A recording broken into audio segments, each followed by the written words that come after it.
A warm welcome to the 20th Century Book Quest podcast. We are Gwen and Mimi, two avid readers. After a few months discussing books and suggesting reads to each other, we realized that the books we both loved were written in the 20th century. Books like The Handmaid's Tale by Margaret Atwood, The Grapes of Wrath by John Steinbeck, or Harry Potter, The Lord of the Rings, The Great Gatsby, or Rebecca by Daphne du Maurier.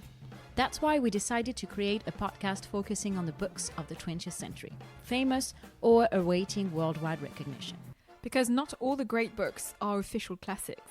And because we take a personal approach to reading, we believe that each reader has their own preferences. And that it's perfectly okay to dislike books acclaimed as classics. And to love books that are not generally praised. So here we are now in search of 20th century literary gems, to help you pick books of the last century and curate your own list of greatest books ever.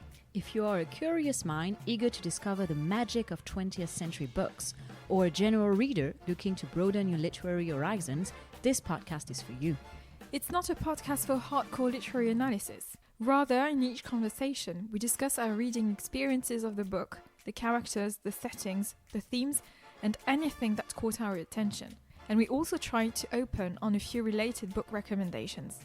We go beyond the classics, both fiction and non-fiction, and we will discuss any book that takes our fancy. Or your fancy. Feel free to reach out to us on Instagram for any suggestion that you might have. Subscribe to the 20th Century Book Quest podcast and let us help you pick books of the last century and curate your own list of greatest books ever.